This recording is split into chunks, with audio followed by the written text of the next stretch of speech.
Times Radio Breakfast 9:35. We live in a time where people are deeply engaged in politics. Brexit, Scottish independence, trans issues all get arguments going. They're all quite divisive as well, but some of those people go much too far. Last week it was revealed that half of female MSPs have received death threats.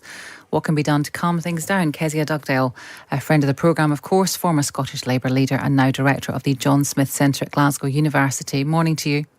Morning. You wrote a really interesting column about this at the weekend, and it's been very much on my mind as well, just because whenever I follow a lot, this is not something that's just happening in Scotland, we should say, first of all, but there is a particular intensity right now, I think, and we'll get to that in a second.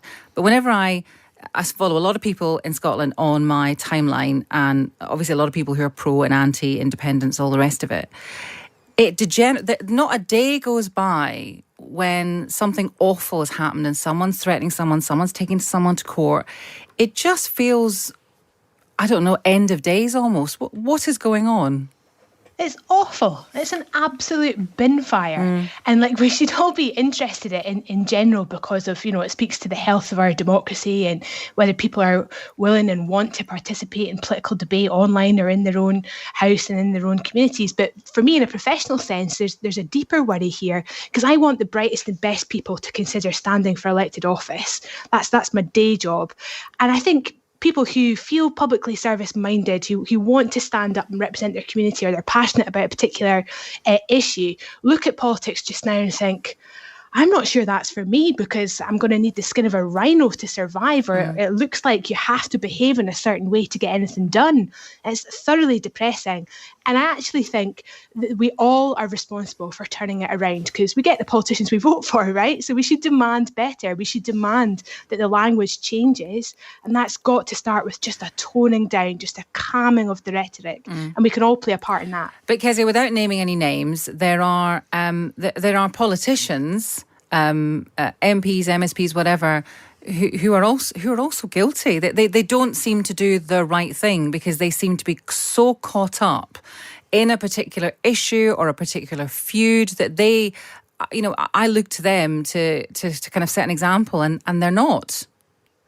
I think that's right. But at the same time, you could argue they're a victim of the circumstance and the culture that we've all created. And social media, I don't think necessarily started this. I'm not sure, but it's definitely making it worse.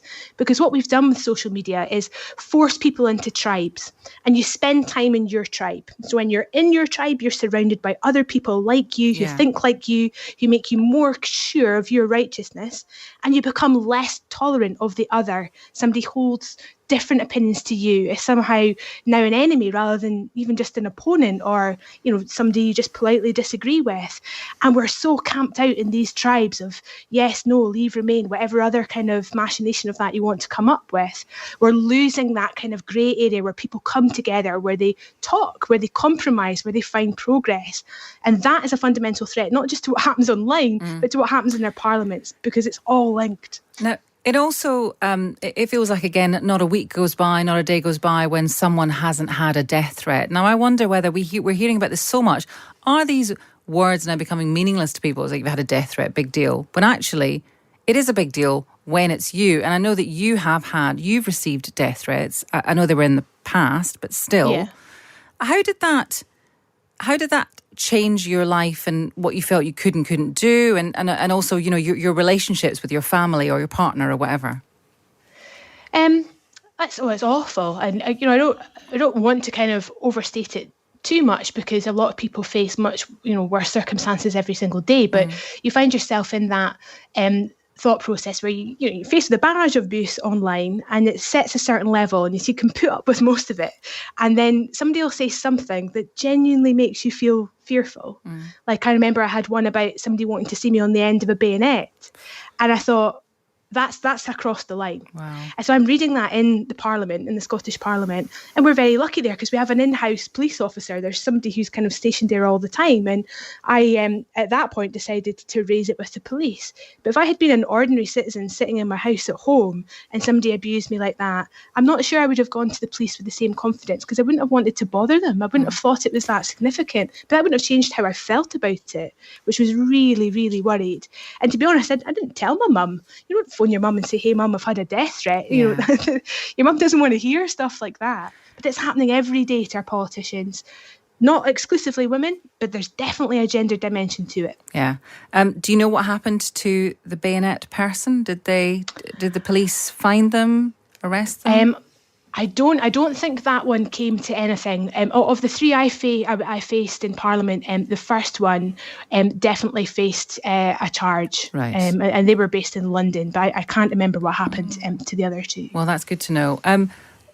How do we fix this? Something needs to happen. I think, and I know it's not just happening online, but I feel like certain people need to. I mean, you always kind of need a movement of sorts, don't you? And I wonder. I think someone needs to do something in a kind of unified way, but I don't know what it is. Yeah, I don't think there's an instant fix. I don't think you're going to find it in a drawer and it'll all get instantly better. But I think there are two things for me, really. One is a concerted effort around language, right? And this can always sound a bit sort of pious because it's like writing a fair play statement before a football match. And then, in the first tackle, somebody goes in with their studs up and you might as well rip up that fair play agreement. I think it is something about politicians understanding that it's not working. So back to my example of the two tribes. If you talk in your own language in those tribes, you're only ever speaking to your own tribe. And every politician wants to persuade somebody else to their cause because that's how they win, right? So there's got to be some sort of research and evidence about proving this style of politics isn't working. Yeah. And we have to learn to disagree better. And I think there's more the tech companies can do as well. Well, on that, very quickly, should everyone say who they are online?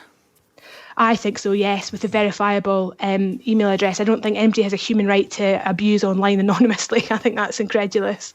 I think you're absolutely right. Kezia, thank you very much. Kezia Dugdale, former Scottish Labour leader and now director of the John Smith Centre at Glasgow University. I feel that we're just, and I wrote about this last week, that's why I'm very exercised about it. I just feel like we are heading towards some kind of point where something, it will be very slow, but something has to be done because this is ridiculous. I agree. And Rosie's texted in to say about people are anonymous. That's the problem, so stop them being anonymous. But there's a kind of horrific truth behind her premise here, which is, of course, there are going to be death threats left, right and centre if you can be anonymous. Yeah. But that's awful. I'm sure that's right, Rose. I'm not criticising you, but if we believe that the basic state of humanity is if you can get away with the death threat, you'll do it, that's a fairly sad position to have got ourselves into.